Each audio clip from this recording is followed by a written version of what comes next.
Which racial group do you think receives the most discrimination? Go. Depends on where you are. Agreed. What? No. We can't do that. No. Aren't we? Which racial group? Should I elaborate? Which racial group do you think receives the most discrimination? Hey Sam, turn it up a little bit. I'm gonna elaborate. All right.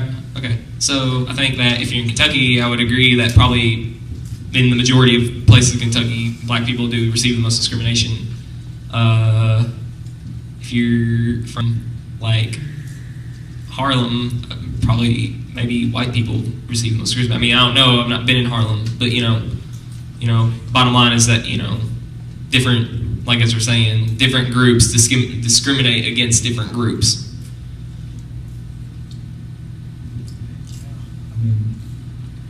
Yeah. Depends on where you are. Speaking as in America. In general, In general. we'll say America. Just in the world. We'll say America. I mean, if it's America, then I mean, it's just equal. I mean, black people talk about Hispanics, white people talk about Hispanics, black people talk about white people talk about black people. I mean, it doesn't matter where Who you do are. Hispanics talk about? Hispanics talk about. I mean, every race talks about every race. I mean, it doesn't matter where you go. Either way, it's going to be balanced out. No matter how much you try to change it, like when Martin Luther King tried to change it. Like either way, it's just racism was made to be your own personal decision now. Like it wasn't a law, you know. So they took the laws off, but now it's disguised just behind lines now. So people, I mean, racism doesn't change. It didn't go anywhere. It was just, made unlawful now. They just made a law against it. But I mean, either way, it doesn't change. It's just all a balance. It's part of life. There's always good and evil. It's always a balance. It's your choice of whether or not you're going to be racist or not. So that's how I feel. Absolutely right. I just want to say, like, I just want to comment, like, on it being someone's choice. We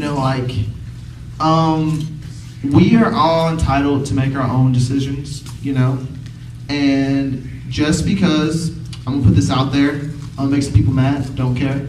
If your parents are racist, or your grandparents are racist, and you make a decision based off of them, what are you doing? And then you say you're not racist, and then you have kids, and then you still have your parents, and now your kids are going to believe their grandparents, and then you're going to create a cycle of what is that called? That is called racism. Therefore, you create a cycle of hate. So for all the people out there, and your friends, you can tell them this, who listen to their parents just because they think it's right, and just because when it's an issue involving disliking a certain person just because of the way they look, or just because the way they say the majority of them think, or the way they perceive they act, it is wrong. And if people always did that, if people always listened to the opinions of what their parents said, even if they didn't agree with them, just because they did, then I would not be here. None of us would be here right now. Some of you guys may be here because, well, you've been,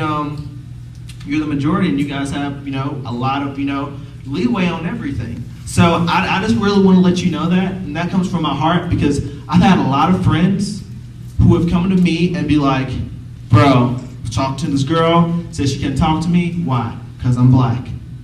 Oh, does she not like black people? No, she said her parents. She said her grandparents. My friend back home, Jake, he's a white guy. He was dating a black girl. His grandpa got pissed and went off. Jake was mad. He ran in the basement. I didn't know what to do. She just stood there looking crazy, and then I was like, I don't know what to do. Like, why? Like, what is that? Like, what are we doing? Like, by us listening, we're just continuing the cycle. That's it. Let me ask you something. Go ahead. Whose fault is it when a girl says she's not going to date a black guy because of her parents? Whose fault are you saying that is?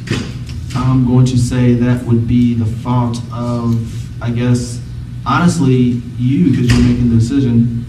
So you're saying it's the fault of the girl? Yeah. Influenced by parents. Yeah. But What if that's all they've known growing up? then that's on them, because But that's on the let parents me also. say it Yeah, is on the it's on parents, them, but I'm but- saying once you leave your parents' home, everything is on you. Once you become adult, everything is on you. You have a chance to know right from wrong. When kids are, let's speak as in Christianity, right? You're not going to get into heaven unless you're a Christian, unless you believe in God. But what about the kids who were born, never seen Christianity in their life? But one day they met a Christian, right? So at that point, they met somebody who was able to tell them. Who was able to tell them about God, right? So when somebody finally gets the opportunity, it is on them whether or not they're going to hop on the opportunity to change their life. So if a white girl, just speaking an example, if a white girl was given the opportunity to get to know a black boy, that's on her. Parents, forget that. You take whatever good your parents have ever taught you and you throw out the bad. That's what becoming an adult means. That's becoming responsible on your own. When you become responsible on your own and say, I'm going to take the good out of what they've given me, and what I know is wrong, I'm going to let it go. If you hold on to it, that's on you. So everyone's at a blame if you're going to continue the cycle. It's everyone. So when you're speaking out at everybody, you have to learn that no matter how bad my parents were, how bad the influence was, where my environment came from, if I came from the hood, or if I came from the suburbs, or if I came from the richest county in the world. Or the farm. Or the farm. Yeah. Either way, you take whatever good you've learned, because everybody's going to have something that somebody else didn't, you know? And the fact that that's always happening, you just have to take the good out and throw the bad. Take the good in and throw the bad out.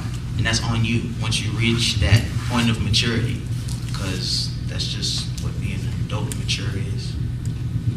That's the question. Maybe that kind of went off into a completely different direction. I just had to say that. So True that. So, Trinier, which racial group do you think receives the most discrimination? Actually depend on what area you're from, because I'm from Georgia.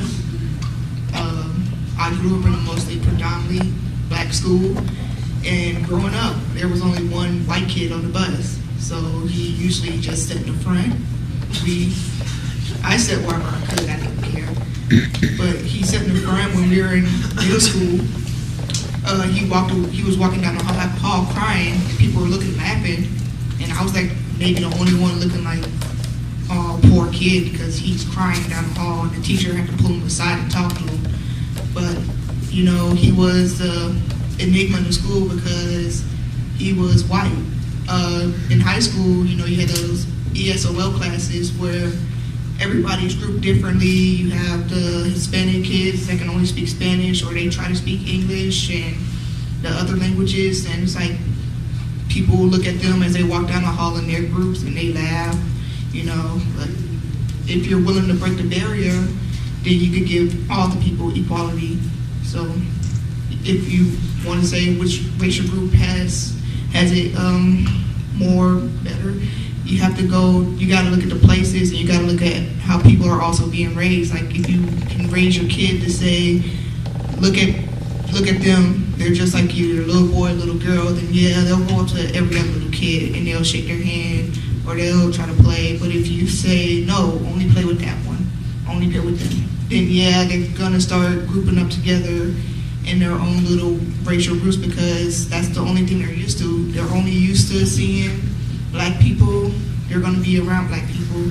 I go to Walmart a lot, and I get looked at funny by the little kids because I'm probably the first black person they've seen, and they just look at me and they stare, and I'm just like, yeah, it's okay. This is what the world is like out there, outside your home, outside Williamsburg, where not everybody's the same color as you.